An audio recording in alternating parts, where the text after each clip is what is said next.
16th of January 1942, Philippines. The 26th Cavalry charges out of the jungle under the command of the last U.S. cavalryman of World War II. 30 riders slam into a Japanese infantry column near Morong, carbines firing from the saddle, hooves tearing through smoke and shouts. In minutes, the line breaks, carts overturn, and the road to Bataan is theirs again, a final U.S. victory won on horseback in an age of steel. First Lieutenant Edwin Price Ramsey, 26th Cavalry, sits a sweat-dark bay named Bryn Mawr. 24 years old, Oklahoma-born, West Point dropout turned reserve officer. For months, the leadership has been offering to supply his unit with armored vehicles and tanks. No need, he insisted it was unnecessary, arguing that it was more needed in other hotspots. Today, his scouts bring back the same report twice. A Japanese battalion, nearly 900 strong, strung out on the West Road in column, rifles slung, engineers up front. The vanguard already past the Morong church, machine guns still on carts. Ramsey doesn't ask permission. Radio is spotty and time is worthless if you don't spend it. He turns in the saddle and speaks evenly, as if ordering breakfast. Mount up, column of twos, sabers fixed? No. Fire discipline, we break them with speed. Troop G Filipino scouts, with faces like stone and hands that know reins better than rifles, swing into saddles. Old campaigners. They've been shoeing horses since before the Empire decided to redraw their island. Down the lane, a bell claps inside the Morong church. Ramsey raises his arm. Spurs touch flanks. The column lengthens into a trot, then a canter. Hooves drum the roadbed. Iron on coral gravel, louder than any bugle. The Japanese pointmen turn at the noise and see something they've read about in books but never planned to fight. Cavalry closing fast, riders low, rifles slung across chests, pistols holstered. Carbines in scabbards, no flags, no flourish, just speed. At 50 yards, Ramsey stands in stirrups and swings his arm down. Troop G hits a full gallop. The point of impact is deliberate, the bend in the road where the vanguard has just cleared the turn and the main body hasn't. He wants a jam, not a lane. The first volley from the Japanese is wild and high. Then, the horses are among them. Not leaping fences, but blowing through a column not yet uncoiled. Scouts fire from the saddle at belt buttons and faces, short, punching shots. A light machine gun on its cart is still lashed down when a bay horse crushes it sideways. An engineer sergeant trips on his own pole charge. 3 more pile on top. Shock makes chaos, and chaos breaks battalions faster than bullets. Ramsey pushes through the first 20 yards, dragging the point left to split their column from its heavy weapons. He sees the river flash through bamboo and shouts the only order that matters. Through! Through! The column cleaves the Japanese like an axe, then wheels in a tight L behind them, carbines out now, horses blowing steam. The enemy's rear ranks, hearing the fight, shove forward into a wall of their own men and panicked shouts. The road clogs with bodies, kit, and overturned carts. For 30 seconds that feel like a year, the 26th Cavalry owns the road. Dismount. Ramsey is off Bryn Mawr before the word is finished. Reins to arm, knee to ground, carbine up. The scouts slide behind hooves and trunks and the low stone wall of a coconut grove. Fire becomes methodical. The Japanese try to deploy into the paddies and find their flanks blocked by swamp on one side and the river on the other. A grenade rolls under a horse. A scout kicks it back into the ditch before it pops. Another horse drops. A scout rolls clear and keeps firing on a knee. Artillery? None. Tanks? None. Just a platoon-strength saber turned into a hammer. In under 6 minutes, the vanguard is shredded, and the rest of the column is a traffic jam that can't remember which way is forward. Ramsey signals the fallback with 2 sharp blasts on a whistle. The troop remounts in a blur, vaulting into saddles like men boarding a moving train. They peel back the way they came, past the church and into the trees, leaving a road smeared with kit and bodies, and a Japanese battalion whose timetable just died. The report that night is dry. Troop G, 26th Cavalry, P.S. Executed mounted charge near Morong. Enemy advance halted. Estimated enemy casualties high. Friendly losses light. Mission delay accomplished. The whisper that follows up and down Bataan is different. An American officer led the last U.S. cavalry charge and broke an entire column with 30 horses and a whistle. It isn't romance. It's arithmetic, seconds bought with shock, hours bought with those seconds. A line saved because one man remembered the old rules still apply if you force them on the enemy before he can write new ones. Night fell on Bataan like a curtain, heavy and close. The air stank of cordite and sweat. Ramsey's men rode back into friendly lines by moonlight, horses lathered and trembling, faces black with soot. None of them spoke. In the glow of a dying campfire, an American infantry captain stood as they passed, blinking at the sight of carbines slung from saddles. "You charged them?" he asked, disbelief dripping from every syllable. Ramsey dismounted, brushed a sleeve across his mouth, and said, "They were in the way." It sounded flippant, but the truth was harsher. The charge had been an act of desperation, no artillery, no air support, no reserves. Bataan was collapsing, a slow-motion disaster of hunger and exhaustion. The Japanese had air superiority, armor, and momentum. The defenders had malaria, half rations, and rusted rifles. The U.S. and Filipino troops were falling back to the tip of the peninsula, a final stand behind the Abucay-Moban line. Ramsey and his horsemen had bought one day, maybe two, nothing more. But word spread faster than fear. Soldiers who hadn't seen a horse in months whispered about the cavalry charge that stopped the Japs. Commanders who'd written the 26th off as obsolete suddenly wanted to know how it had worked. The truth was simple. It wasn't heroics. It was geometry. The Japanese column had been funneled into a kill zone, narrow road, dense jungle, no lateral movement. Ramsey had just been fast enough to see it and bold enough to act on it. Still, the legend grew. Men who'd given up hope started to believe that maybe there were still miracles left on Bataan. The next morning, Troop G was ordered to hold the line near Balanga. The unit had 32 horses left, half of them limping. They dug in along the edge of a rice paddy and used the horses for patrols. Ramsey walked among them, checking tack, rubbing muzzles, whispering to each one. He had a horseman's reverence for the animal, a sense that courage could be borrowed from muscle and heart if a man had the decency to earn it. By late January, the Japanese renewed their assault. Columns of infantry advanced under air cover, pressing relentlessly toward the American perimeter. The 26th fought dismounted now, rifles in hand, trading gallantry for survival. Ramsey's men burned their last forage to keep the horses fed, then started slaughtering them for meat when the supply chain broke. No one complained. The scouts did what they had always done, fight without illusion. In March, when orders came to fall back to the Mariveles area, Ramsey knew what that meant. The line was finished. General Wainwright's staff issued coded instructions. Prepare to destroy mounts. For the first time in his life, Ramsey refused an order.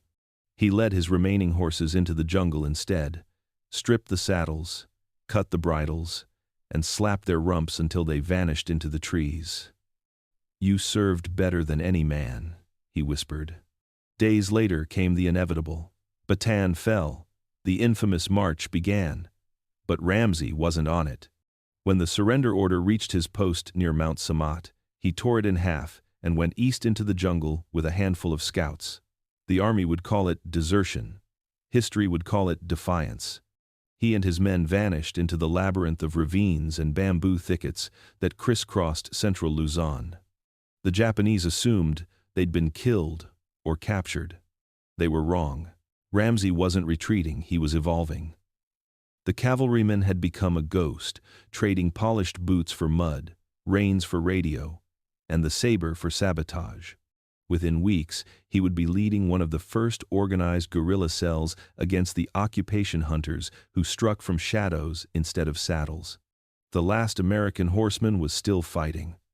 Only now, the battlefield had changed shape, and so had he. The jungle swallowed Ramsey whole and kept him alive. April 1942. Luzon burned. The last organized resistance on Bataan had fallen. Corregidor was under siege, and Japanese columns controlled every town from Balanga to Cabanatuan. For most men, the war was over. For Ramsey, it was only changing uniform. He gathered what remained of his scouts. 30 men, a handful of rifles, 2 pistols, and a stolen radio transmitter hidden in a rice sack. They moved by night, living off coconuts and stolen rice, staying invisible. "We fight in reverse now," he told them. "The horse is gone. The saddle's gone. The charge is here." He tapped his temple, "until we use it again." Their first act was simple revenge. A Japanese supply convoy near Bongabon moved along a dirt track lined with palms. Ramsey waited until the lead truck crossed a narrow bridge, then signaled. The scouts toppled a log onto the rear truck, blocking escape. In 30 seconds, the convoy was an inferno. Ramsey's men stripped it of weapons, food, and uniforms before disappearing into the hills. The Japanese arrived hours later and found only burning wreckage and hoofprints because Ramsey still rode when he could. He had captured 3 native ponies and used them to cover distances faster than any infantry could imagine. The old ways were still faster than the new ones. Soon, the raids multiplied. Ammunition trains derailed, telegraph wires were cut, garrisons ambushed. Japanese patrols called him the Phantom Horseman. To his men, he was Sir Ed, a commander who still polished his boots even when his trousers were rags. He carried himself like a cavalry officer at inspection, not a fugitive. It mattered. In a world collapsing into chaos, discipline was the only thing stronger than fear. By the summer of 1942, Ramsey's band linked up with other survivors, Filipino soldiers, farmers, policemen. The jungle filled with ghosts like him, men who refused to bow. Ramsey became the bridge between them.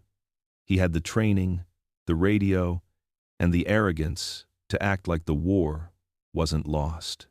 He began to organize them, unit by unit, into something that could do more than survive. They called it the East Central Luzon Guerrilla Area, ECLGA. Within months, it numbered over 1,000 fighters. The Japanese didn't ignore him. They sent the Kempeitai secret police, known for their brutality, into the hills, with orders to destroy him with extreme prejudice. Entire villages were burned for harboring guerrillas. Ramsey watched children shot in front of their parents. He wrote later, "You stopped feeling horror. You felt purpose." The retaliation only hardened the resistance. His men started hitting harder rail yards, bridges, convoys. They planted mines made from unexploded shells scavenged from Bataan, detonating them with stolen batteries. Every explosion was a message. The horsemen still rode. But guerrilla war wasn't gallantry. It was sickness and starvation and betrayal. The jungle was as deadly as the enemy. Malaria swept through the camps. Dysentery claimed men faster than bullets.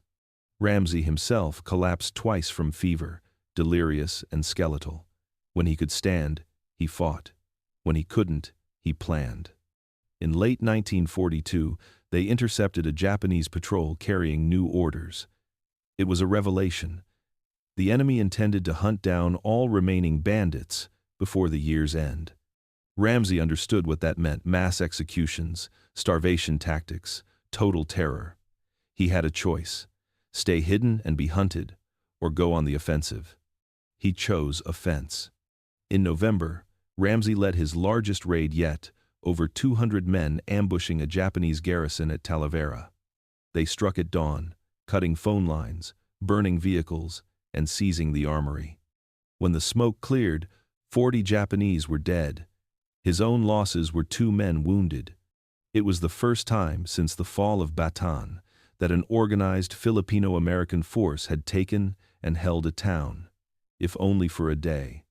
The Japanese retaliated with airstrikes, burning everything in a 10-mile radius. But it didn't matter. The message had spread. The Americans were still fighting. Word carried through villages, across valleys, into the rice fields. The cavalry officer who'd led the last charge on Bataan was now leading an invisible army. By 1943, Edwin Price Ramsey's name was whispered from Pampanga to Nueva Ecija. He was the man who would not surrender, the soldier who had turned the defeat of an army into the birth of an underground nation. The Japanese controlled the roads. Ramsey controlled the will. By early 1943, the legend of the last horseman had spread across Luzon like wildfire. In Japanese field reports, he was listed as Ramsey, American bandit chief, dangerous, elusive, extremely intelligent. In whispered Filipino conversation, he was something else, the Americano who still fights. To peasants in the paddies, to school teachers hiding weapons in classrooms, to farmers feeding guerrillas in the night, Ramsey wasn't a man anymore. He was proof that America hadn't abandoned them. But legend didn't win wars. Food, discipline, and intelligence did. So Ramsey turned myth into organization. He divided his force into zones, each with local commanders, Filipinos he trusted, many of them former scouts or policemen. They were armed with stolen Arisakas, captured machine guns, even homemade submachine guns fashioned from car parts. His orders were exacting. No looting, no drunkenness, no reprisals on civilians. We fight like soldiers, not savages, he said. If we act like them, we become them. It worked. Civilians started feeding them intelligence, sheltering the wounded, smuggling messages hidden in sacks of rice. Every Japanese patrol sent to hunt him became a source of weapons and boots. Every informer the Kempeitai turned was outnumbered by 3 volunteers who came to replace them. Ramsey's headquarters was never the same for more than a week. Sometimes it was a hut deep in the mountains near Bongabon. Sometimes a bamboo shack beside a swamp where mosquitoes screamed all night. His staff carried radios wrapped in oilcloth, powered by scavenged batteries, recharged with hand-cranked generators. Through those fragile signals, he began to reach beyond Luzon, to Mindoro, to Panay, even to Mindanao. Each contact linked him back to the Americans who were regrouping in Australia. By 1943, he was feeding intelligence through a network of relay operators that eventually reached General MacArthur's headquarters in Brisbane. Then came his most audacious mission. One night, a message crackled through the static. Need confirmation of Japanese troop strength, North Luzon. Air reconnaissance impossible. Estimate within 48 hours. No one else could do it. So Ramsey went himself. For 2 days, he and 3 scouts rode north, disguised as rice traders. They carried no papers, only a few pesos and a pair of mules laden with grain. Japanese checkpoints dotted every road. Ramsey wore a straw hat low over his eyes, his carbine hidden in a sack of corn.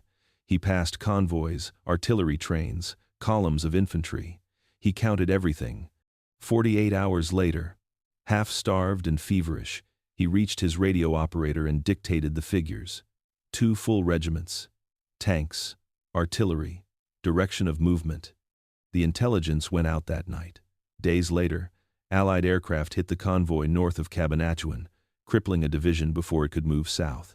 MacArthur's staff knew who had provided the information. The cable that came back simply read, "Outstanding. Maintain operations. You are not forgotten." For Ramsey's men, those words were oxygen. They weren't ghosts. They were soldiers again. But the Japanese understood that too. The Kempeitai began to tighten the noose, mass arrests, burnings, informers tortured until they gave up names. Ramsey learned that a price had been put on his head, 100,000 pesos, alive or dead. "That's more than they pay their colonels," he told his men, half smiling. "We must be doing something right." The pressure became unbearable. Camps had to scatter. His best radio operator was captured and beheaded. His second-in-command was betrayed by a local collaborator. Ramsey ordered swift justice public execution for the traitor, witnessed by every guerrilla in the sector. "If you sell us," he said coldly, "you're selling your own island." By 1944, his army had grown from a few dozen to nearly 8,000 organized fighters and over 30,000 auxiliaries. They ran a parallel government across central Luzon courts, police, food distribution. They even printed their own passes. The Japanese still ruled the cities by day, but at night, the countryside belonged to Ramsey. That summer, the first drops of hope fell from the sky, literally. American submarines began surfacing off Luzon's coast, delivering radios, medicine, and weapons. The guerrillas retrieved the crates in outrigger canoes, sometimes paddling for hours under cover of darkness. For the first time in 2 years, they held American rifles again. In late 1944, a rumor spread through the villages. MacArthur had returned to the Philippines. At first, no one believed it. Then came a coded transmission. "Prepare for coordinated action. U.S. forces will land soon. Disrupt enemy communications. Hold until link-up." Ramsey looked up from the radio and whispered, "We're back in the war." Within weeks, his 40,000-strong guerrilla network exploded into motion. They cut telegraph lines, sabotaged bridges, ambushed convoys. Japanese communications on Luzon collapsed into chaos. Entire battalions were stranded without orders. As the Allied invasion fleet steamed toward Lingayen Gulf, Ramsey's shadow army made sure the Japanese garrisons couldn't move north to stop them. The cavalryman who once fought with 30 horses now commanded the largest guerrilla force in the Pacific. He had gone from a lieutenant on the run to a colonel of ghosts who controlled half a province. And yet, he still carried the same Colt pistol he'd worn at Morong, the one he'd drawn during the last cavalry charge in American history. When his men asked why, he only said, "Because it worked once, and it might work again." January 1945. Luzon burns again, but this time it's the Japanese who are cornered. American forces have landed at Lingayen Gulf, rolling south in columns of armor and flame. The promise that MacArthur made, "I shall return," is now reality. And ahead of that unstoppable advance, invisible and relentless, rides the ghost of Bataan. Lieutenant Colonel Edwin Price Ramsey, commander of the Luzon Guerrilla Army Forces, 40,000 strong, has been waiting for this moment for 3 brutal years. His men control the high ground above Cabanatuan, the heart of Japanese occupation. Below, more than 2,000 American POWs are dying in the camp, starved, beaten, forgotten. Ramsey's scouts have been feeding intelligence to the 6th Ranger Battalion moving north from Guimba. When the Rangers send word need diversion to east flank, 1,800 hours, Ramsey doesn't hesitate. He orders every unit within 20 miles to attack. At dusk, the jungle erupts. Guerrilla fire lashes Japanese outposts along the highway. Fuel dumps go up in sheets of flame, and an entire company of the Imperial Army is pinned in a firefight with shadows they can't even see. It's enough. The Rangers slip past the chaos, breach the camp, and rescue every prisoner. The next morning, the freed Americans stumble into the guerrilla lines emaciated, half-blind, and Ramsey rides out to meet them on a captured horse. One of the Rangers recognizes him instantly. "You're the cavalryman," he says in disbelief. Ramsey just nods. Still riding. But liberation is only beginning. The Japanese still hold Manila, and their rear guard has turned central Luzon into a killing ground of traps and ambushes. Ramsey's men are ordered to seize and hold the mountain passes between Baylor and Bongabon, cutting off retreat routes for the Shobu Group, the last organized Japanese army on the island. It's a job no regular unit could do. So the guerrillas take it. They fight from ridgelines and rivers, ambushing convoys with dynamite and stolen mortars. Supply columns vanish. Bridges collapse. Telephone lines vanish overnight. Japanese units, once methodical and precise, disintegrate into isolated pockets. When their officers demand to know who's attacking them, the answer is always the same: the horsemen. The Kempeitai puts a new price on Ramsey's head, 500,000 pesos. They send assassination squads into the hills. None return. Ramsey keeps moving, always a day ahead. He sleeps in bamboo huts, eats whatever his men eat, and keeps a battered radio by his cot. It's his only connection to the world beyond the jungle. When he hears MacArthur's broadcasts announcing the liberation of Manila, he doesn't celebrate. He orders his men to keep pressure on the retreating columns. Until the last one surrenders, he says, we don't.